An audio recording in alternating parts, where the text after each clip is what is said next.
If you've ever wanted to see what it looks like when Sweet Tooth takes on a Big Daddy, then PlayStation All-Stars Battle Royale might be the game for you.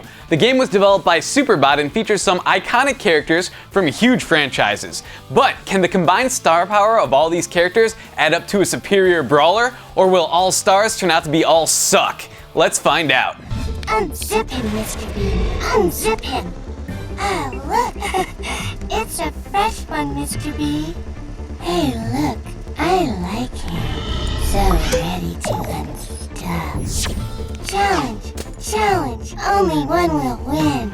Alright, so let's say what everyone's thinking. This is PlayStation's attempt to make a game like Smash Brothers. And no, I'm not going to mark it down points for copying or anything silly like that. To be honest, these type of games aren't really copying. They're simply games that belong to a genre that doesn't have a lot of games in it. In fact, the idea of a Smash Bros. Type game with PlayStation characters is a fantastic concept. I've always wanted to know who would win in a battle between Dante and Kratos. On the surface, the game looks pretty awesome. The stages are visually very engaging with a lot going on, and each one is incredibly recognizable in terms of its origin. They did a great job of preserving the art style of each game. They even have the extremely memorable plane scene from Uncharted 3, which was just great. And the character animations are slick and appealing, so the game gets points for visuals. As far as gameplay goes, they actually create a pretty diverse scope of attacks. O, triangle, and square each do something different when you press them in combination with a direction. And every time you land an attack, you build up your meter, which you need to launch a devastating finishing move. Each character has 3 unique finishing moves that get more powerful as you build your meter up to the 3rd level. Once you do that, you unleash a monstrous attack that leaves your opponents helpless against your furious destruction. Personally, I'm a fan of Sweet Tooth's transforming mech of chaos. Yes, cower before me, Crash Bandicoot! However, I have to say that I don't really like that this is the only way you can kill your opponents. In fact, I'm not really down with the whole no damage or health bar thing. It kind of takes away from players' instincts to protect themselves and creates an environment where everyone is just throwing down the attacks they hope will build meter fastest. I personally think there should have been a game mode where players had health bars or could at least be killed by environmental hazards. Another thing I don't like is the weapons in the game. The weapons allow you to steal meter from other players, but once you pick up a weapon, you either have to attack with it or drop it. You can't use any of your other abilities, and you can't throw the weapon at enemies. It really limits the player's options. Let's take a moment to talk about the characters. It's a great lineup with guys like Sweet Tooth, Big Daddy, and Sackboy. Man, he must have been bullied like crazy in school with a name like that. Anyway, even though the cast is great, I can't help but feel that a few characters are missing. Characters that are legendary and belong only to PlayStation. What about Sephiroth from Final Fantasy VII? When I think PlayStation, FF7 is one of the first games that comes to mind.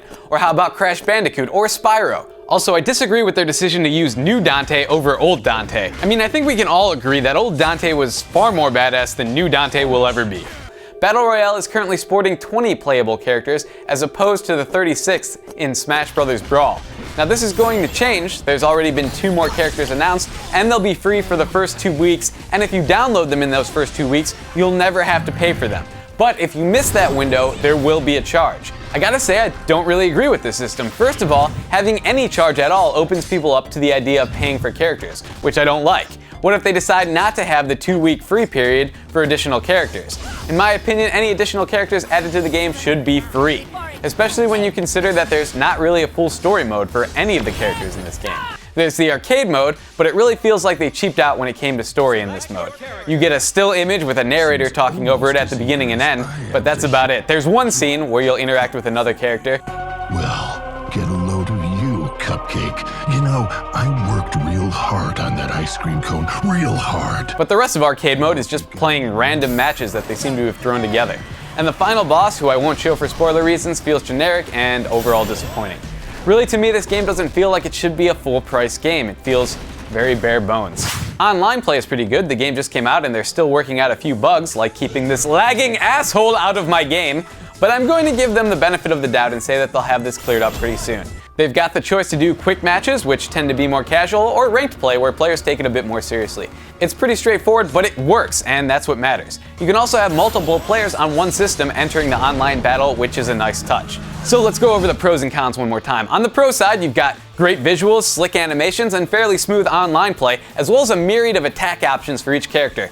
On the con side, you have really minimal story mode, disappointing final boss, and the meter mechanic, which, as I mentioned, I'm not a huge fan of. Plus, I kind of feel like they skimped out on the characters so they could release them as DLC later.